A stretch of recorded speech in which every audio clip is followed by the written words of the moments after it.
Siamo con il dottor Francesco Gatto, coordinatore di Coa Finance. Ecco, ci può spiegare che cos'è l'Osservatorio Legislazione Mercati e quando è nato?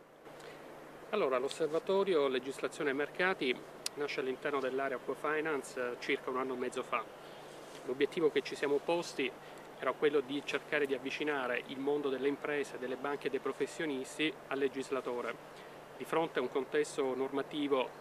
che cambiava in maniera assai profonda, nuove normative che hanno caratterizzato sia il segmento della finanza d'impresa sia il segmento della legge sul risparmio, normative che evidentemente hanno richiesto e richiederanno sempre più una capacità di visione e di lettura più trasversale, più integrata delle variabili in gioco. Da questo punto di vista, come Qua Finance, abbiamo cercato di portare avanti un discorso, se vogliamo, costruttivo, cercare di sviluppare un approccio che possa mettere in condizione gli operatori del mondo finanziario e delle professioni a capire meglio quali sono le logiche che sono dietro alle evoluzioni normative di questi ultimi anni, capire meglio quali sono le ragioni che hanno indotto il legislatore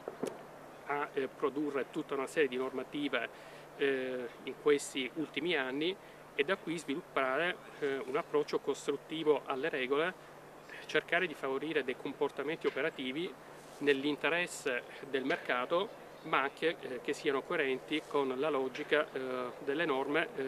delle regole in atto in questi ultimi anni. Un esempio, e sarà anche oggetto di lavoro nei prossimi mesi, è un tema di cui si dibatte molto in questo periodo, è il tema della finanza derivata nel rapporto banca-impresa. È un tema che ha visto in contrapposizione anche molto profonda le banche e le imprese, ma l'obiettivo che come osservatorio ci stiamo ponendo